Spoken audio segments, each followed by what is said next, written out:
I recently, and by recently I mean 3 months ago, started a new job. And the company I work for, while we're in America, our particular branch is in America, we are headquartered and we were founded in Japan. So anytime that we need to like go above our sort of branch manager, get involved, like these are things like website redesign or promotional sort of stuff, we have to conference call to Japan. Yeah. Mm-hmm. Problem being, Japan is like 13 hours ahead of us. So during their workday, it is like 2 a.m. the middle of the night. Right, exactly. Yeah. So the way that we usually do it, and of course it's always our evenings, they'll conference call it like, it'll be 9 o'clock 5. their time, okay. a.m., and 8 p.m. here. Oof. Jesus. Yeah, not great. So I was wondering how we could both conference call each other during our respective workdays without having to do like the sliding scale of time. And I know this is going to take some outside the box thinking. I just feel like that's impossible. No. Yeah. All it takes is a little outside. So what you need to do is we're gonna use physics. So one of them has to be moving really fast. The time dilation. Yes, exactly. So help. That's not gonna help at all. So I think what we're gonna do is we're going to you're both gonna send your data to a single satellite.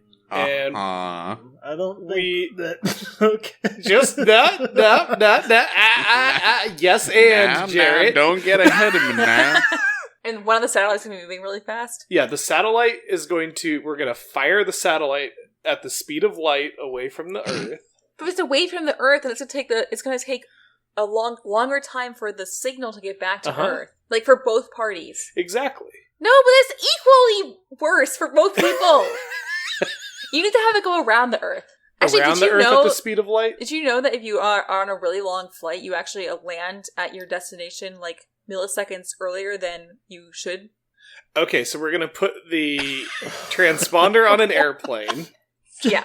John, can you, but just for someone who doesn't understand such complicated things, can you just explain to me the very basic premise of what you're trying to do? Are you trying to make the time difference shorter by making the message take longer? For one party. The idea was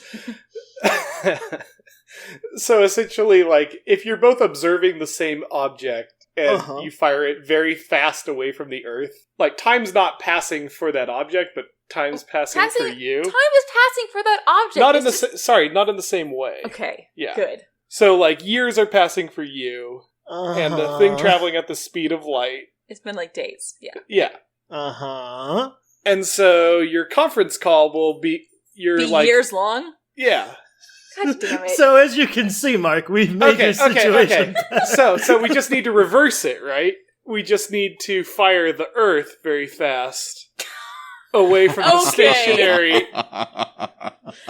Okay, no. Well, I'm glad this was our first non-garbage idea. No, hold on.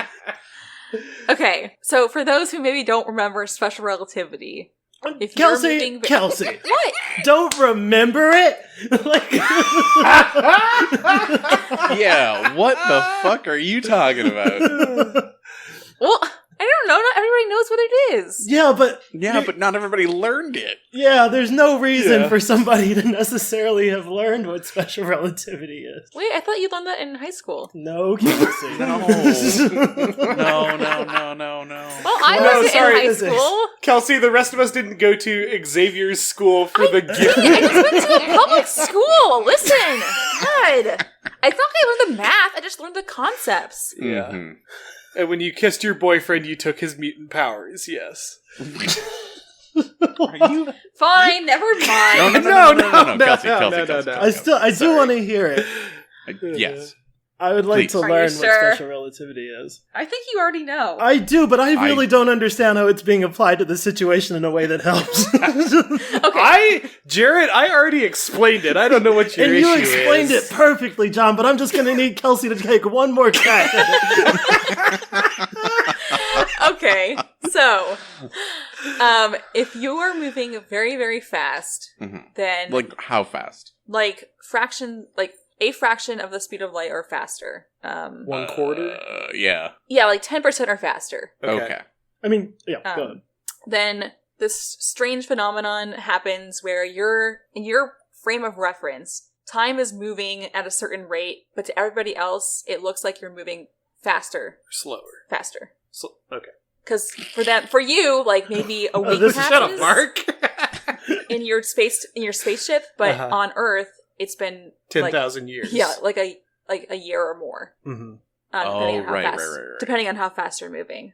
Mm-hmm. Okay. Yeah, Kelsey, so I had a question. You Yeah. you said if you're moving, I've always assumed that as you move faster, the phenomenon becomes greater. It's always true. It's just the faster you that move, is the true. more it is. Yeah. Okay. Yeah. It's just not noticeable when you're moving slow. Right. Okay. Yeah. All right. So we're moving at 90% of the speed of light, and it is very noticeable. Extremely noticeable. Okay. Yeah. Mm-hmm. I mean, it's still noticeable even at 10% of the speed of light. Yeah. Okay. Wait. Your frame of reference being like, do you age less? No, you age normally in your frame of reference. But you've only compared aged to a week. Earth, like from Earth's perspective, or from another perspective that's Right, not you're moving your slow. speed, Yeah. you're aging very slowly. Yeah, so you Right. fire off, you experience aging for, it feels like you've just been out there for a few days. You come back, you And you're land on the beach, and you see the Statue of Liberty half buried in the sand. God damn it, you blew it up. Yep. Mm-hmm. And, yeah. Okay. And it's been 10,000 years, and now the apes rule. Right. Okay. Anyways, so theoretically, you can travel to the future. Okay, using this type of method. Yes. Because So, you can let things age very fast while you're not aging very much. And If you do a Yes. loop, like you come back to the Right. place Right. Right. a lot further ahead in their respective timeline than it Yes. has been for you. Okay. Right. Okay. So you have to stagger. I don't know how you do this. Basically, you send the signal to a satellite that's moving at like 10% of the speed of light around the Earth. It's just going around the Earth. Exactly what I said. Are we talking? 10% of the speed of light. Are we talking about Mark's situation now? Yes. Okay, so you're in Japan. I'm in America. I'm sending a signal from America to the satellite. Yes. Okay. So basically, the satellite is moving fast enough that when it comes back, it's in the future. So your signal is in a. Oh my sweet Christ. Your signal will go to the future. So you're like having this conversation with future Japan. Oh God. But Oh wait, but that doesn't make sense. You can only do it one direction. yeah, I told. So we need no. We need two satellites. Oh, No, No, you can't. John, You can't go I back think- in time. I think we're on the same page, John, but like all future Japan has to do is talk to future me. Yes, exactly. So we'll have one going clockwise, one going counterclockwise. That's not Both at 10% of the speed of light. No, John. Superman has to fly up, circle around real fast, hit the ground. John, are you listening? 35 Yes, degrees. yes, If you're off by even half a If you degree. just have future Japan talk to future Mark, you might as well just like not have any. Like you don't need anything at this point. So, do you change the timeline by doing this? That's a thing also that I thought Yeah. of. So weird thing about relativity is that cause and effect aren't real. I know that sounds really strange, but it's true. Oh, so we don't have control over our... Well, that answers that question for me, at least. No, we don't have I need control to- over our destinies. I Can need- we make a new podcast where Kelsey just explains physics stuff? And then we go into existential spirals? Yeah. Sounds great. Yeah, that really blew my mind when I learned about it. Well, Mark, do you feel that your question's been answered?